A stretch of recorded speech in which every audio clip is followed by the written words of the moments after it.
everyday superpower where we talk body language, relationships, attraction, repulsion, everything in between. Today we've got a good one. We're going to go a little deeper into the realm of attraction here. We're going to talk about a little bit of Freudian psychology, a little bit of biological purpose, the implementation of parental roles in relationships, and we're gonna go on a little bit of a dive of some fascinating stuff, which is real. It is a thing. So with that being said, two links in the description. One's my YouTube playlist that teaches you the A to B of how to read people through their nonverbal communication. Second to that is the Patreon, where you'll join me in watching videos of first dates between real people. I'll show you attraction and repulsion cues.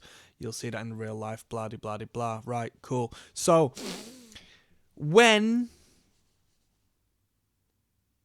you are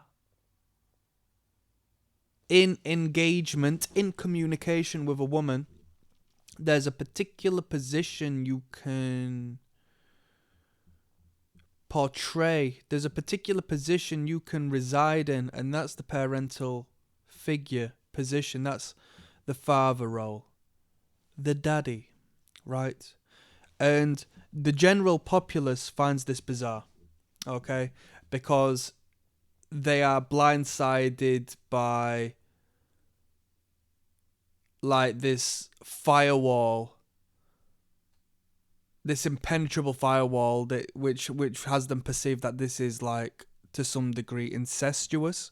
No, no, incestuous or words I don't really want to use on YouTube, but in relation to an older man and a younger girl or the vice versa, it's wrong, right? Legally speaking, it's wrong. Biologically speaking, it's wrong. Okay, predatory and so forth, but it's nothing to do with that. We are children. We're just older. Inside of me, there's a young boy who may have had unfulfilled desires. Inside me, there is a boy who once had and had not in the realm of parental guidance and love and so on and so forth, which as you grow older and find independence as an adult, these things are taken away from us. So we're going to apply this in the sense that inside of the girl you want to attract, there is a young girl. And let's say she had a good household. She had two stable parents in her life, which may or may not still be around. She's grown older, she's moved out, which most respectable people should do. Let me know. Let me tell you, right? That's a personal opinion of mine. Speaking to the men out there, if you're not out of the house, as soon as you can do, you are seriously going to feel the resistance in your later life. It's good to learn the lessons now and get yourself out and feel the friction and go against the grain, okay? But she's moved out, she's matured, and in that maturity, she's been burdened with the weight of societal responsibilities, workplace responsibilities, a lack of time to express herself in a natural and pure manner as to which she used to do as a child. Right? She might not have as much time to engage with her parents as she once did. She now doesn't have that father figure in her life 24 hours a day to give her guidance, protection, provision, and a stable, logical response. Yes, that which gave her her very first experience and understanding of the masculine is now distant. But you can fulfill that biological void, that psychological void and need by being and possessing the characteristics and traits of that fatherly figure. Okay? You see where I'm getting at? Now let's say she didn't have a father figure. or the father figure was a weak man, he was a negative man. If you are to be in her life and portray the stability, the generosity, the resource, the guidance, the protective action that this fairer of the sex needs, you are going to touch her on a deeper level than any other man who comes into her life, because they are approaching her on a field of equals. We are equal, right? And of course we are, but there's 3 tiers to this, and pay attention. If you take one thing from this video, please pay attention to this. We engage with each other on 3 separate tiers. Consistently, it might be sentence after sentence, it might be day after day, it might be a constant battle to, retain your position to ensure your relationship works well, as opposed to placing yourself in what may be perceived as a subordinate and repulsive position to your partner. But we speak to each other like this. Adult, that's the central ground. Child, yes, there's an inner child. When you say somebody is acting childish, when somebody laughs at a fart joke, it's childish. When somebody engages in escapism through video games or entertainment of such, or, these things, they're not bad. They're not bad things, but they are regressive in nature, yes?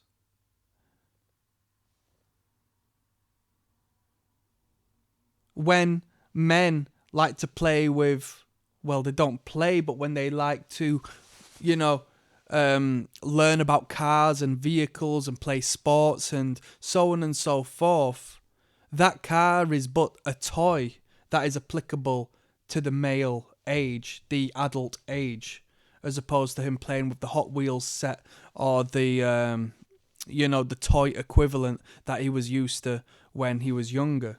It's still a toy, it's still something to mess around with, it's still the mechanical device that fascinated the young child within that guy, and that is what is appeasing to him now.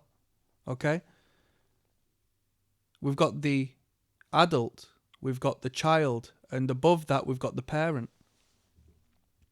When we engage with somebody, we are taking one of these positions, and it varies dependent on how they are engaging with us. So I can talk to your child. Okay? And I don't mean your child like your literal offspring. I'm saying you as a person. There's a child inside of you, and I can talk to that by speaking to you in a particular manner that is representative of how you would perceive me as a fatherly figure. It's a deep game. This is a deep game, but make sense of it, yes? Make sense of it. This is up for your interpretation. But this is Freudian psychology. And why would a woman, in a sexual manner, call another man daddy, which is a global phenomena, if this wasn't a reality? Why, in a fetishized, sexualized manner, would a man called a woman mummy, right, in a regressive, childlike fashion, if this wasn't reality? If you go on to websites that peddle adult content, it won't be long before you come across videos that speak of step parents or orchestrate storylines of step parental situations. And I think half of that's down to a legal perspective. If they wouldn't call it step parenting, I think they'd quite literally call it fatherly or motherly. I think there's a preventative measure in the middle of there to make it more user friendly, due to the psychological resistance it would raise otherwise. Why is this a thing, and why do they garner so many views? The numbers don't lie, yet you ask people and you look around in society and they will turn their nose up and act disgusted of such. Am I saying it's right? No, I think the the adult content industry is a force for bad, and it's quite devilish in energy, but we're talking about attraction and repulsion, and I'm speaking to people who want to understand how they can do a better job in regards to communicating with women and engaging of such. I've said this once and I'll say it again. Me, I'm a grown man. I look after myself. I have ownership of what is mine and continue to progress my ownership and dominion of what is mine, what I own and where I'm going, right? I'm an independent man now. I don't have the care and attention and love and provision that my mother once used to provide me. So when I find a woman who can tick them boxes and who can cook well, who doesn't have a problem keeping up with me and asking how I'm doing, shows that care and attention as to which I once had from my mother and don't necessarily receive now as a grown man, that touches me on a deeper level than someone who just looks good. Do you see? There's a child inside of me that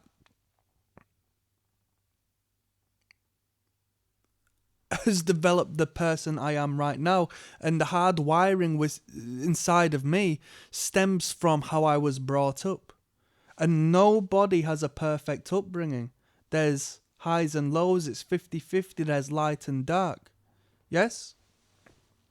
So let me read a statement. This came from me seeing a statement online. It said, the little girl inside of her screams in joy when you look after her. Whether she didn't have a father and you fill the void, or she does, but she's now a disconnected adult. That's paraphrased, okay? That's just, I made a note of something I saw online and it made complete sense, and I thought, you know what? Why the hell not?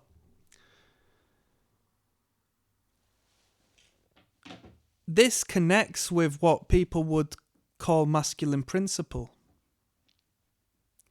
The idea of providing for a woman is a masculine principle. It's what a man should do. The idea of protecting a woman is a masculine principle. It's what a man should do. The idea of caring for a woman is masculine principle. It's what a man should do. The idea of being sturdy, steadfast and solid, resolute and rational is a masculine principle, and it's what a man should do, but it's also representative of the fatherly figure that was within that lady's life when she was younger. And maybe that man didn't represent them characteristics. That only enhances what I'm saying, because you will come around and she will perceive you as more and beyond of the men she has the foundational recognition of what she perceives as a man. You will be perceived as a superman by accentuating and continuing beyond and providing above and beyond what she has as a foundational necessity in what she perceives as masculinity. You will be perceived as an alpha male until you lose momentum. Some men start giving it all away and start throwing away their hopes and dreams and purpose and start becoming soft and think I've found a woman in my life now and now I can do this. But no, because then a year down the line she's going to not be attracted to you. And maybe both of you are going to be confused why this is the case, but it's because you're now not the man, the masculine figure she needed and had initially. On that note, I'm signing out, people. Click like and subscribe. Check out the links down below. Peace.